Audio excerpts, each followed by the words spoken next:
Bedtime Stories with Naina. Hi दोस्तों and welcome to bed time stories with Naina. I hope आप सब ने अपने दांत ब्रश कर लिए और अब आज की स्टोरी के लिए रेडी हैं।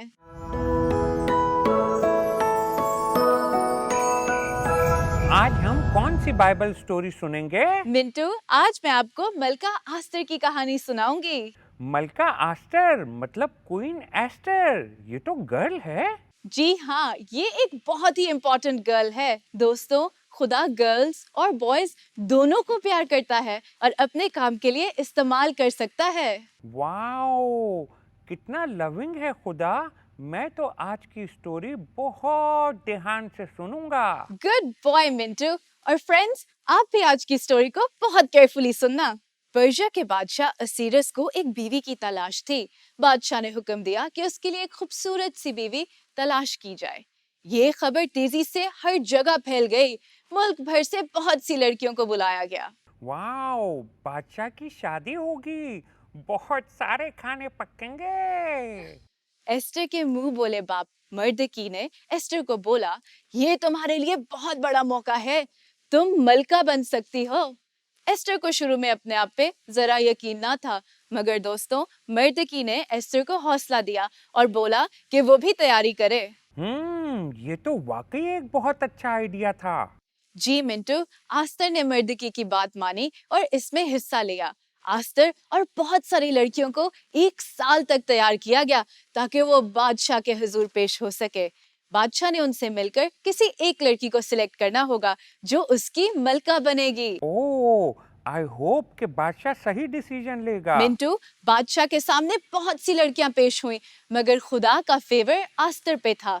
बादशाह ने आस्तर को सिलेक्ट किया और वो पूरे पर्शिया की मलका बन गई।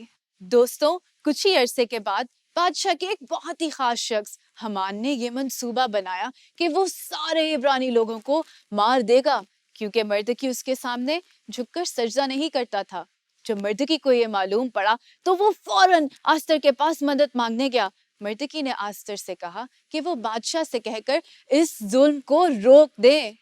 आस्तर जानती थी कि हमान बादशाह का खास था और उसको बादशाह ने बहुत इख्तियार दिया हुआ था। नैना, तो फिर आस्तर ने क्या किया?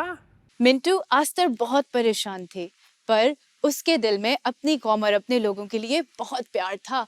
वो जानती थी कि शायद वो अपनी जान भी खो दे, पर अपने लोगों को बचाना उसके लिए ज्यादा जरूरी था। आस्तर ने अपने लोगों के लिए 3 दिन रोजा रखा ताकि खुदा उसके लोगों की मदद करे और बादशाह आस्तर की कौम पर रहम करे। मिंटू, 3 दिन के बाद आस्तर बादशाह के सामने हाजिर हुई। मुझे पता था आस्तर बादशाह से जरूर बात करेगी। Good guess Mintu. बादशाह ने अपनी मलका आस्तर से पूछा कि मैं तेरे लिए क्या कर सकता हूँ। आस्तर ने बादशाह से इल्तिजा की कि उसकी कौम को बचाया जाए और उनकी जान को बख्श दिया जाए। जब बादशाह ने ये रियलाइज किया कि हमान खतरनाक मंसूबा बना रहा था तो वो बहुत गुस्सा हुआ और हमान को फौरन सजा दी। और दोस्तों, इसी तरह खुदा ने आस्तर को इस्तेमाल किया और उसकी कौम को खत्म होने से बचाया। खुदा ने आस्तर के सर पर एक खूबसूरत सा ताज रखा और उसे इज्जत और शोहरत बख्शी। वाओ, बिल्कुल मेरे जैसा ताज। हाँ मिंटू, बिल्कुल ऐसा ही ताज। तो अब मुझे बताओ कि तुमने आज की कहानी से क्या सीखा? नैना, मैंने सीखा कि जब खुदा हमें कोई ऊंचा मकाम देता है तो हमें कभी भी खुदा को नहीं भूलना चाहिए। और हाँ दोस्तों, दिलेरी का मतलब है दूसरों की मदद करना। जब हम दिलेरी से कोई काम करते हैं तो खुदा हमारा साथ देता है और हर नामुमकिन को मुमकिन बना देता है।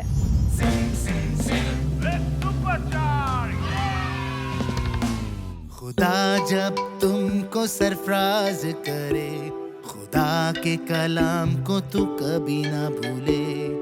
मलका आस्तर सा दलेर बने, तैयार हो हर तूफान के लिए। जब अपनी कौम बचानी थी तो अपनी जान की परवाह नहीं। ऐसा ही दिल था सीने में, मर भी जाए अपनों के लिए। हाँ, हाँ,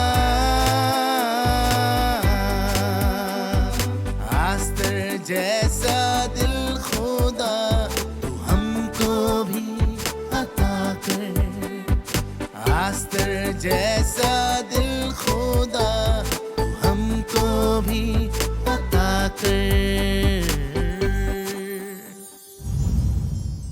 welcome back friends, I hope आपको ये सॉन्ग बहुत अच्छा लगा होगा। So Mintu, what time is it? Friends, it's prayer time. Yes it is, and you can join us too. Let's pray. खुदा बाप हमारी मदद करें ताकि हम लोगों के लिए रोशनी बन सके, स्पेशली उन लोगों के लिए जो मुश्किल वक्त में हैं। आमीन। Amen. तो ये थी फ्रेंड्स आज की स्टोरी। मिलते हैं नेक्स्ट टाइम एक नई और एक्साइटिंग स्टोरी के साथ। तब तक के लिए देखते रहना bed time stories. With Mintu and Nana. See you next time. Bye.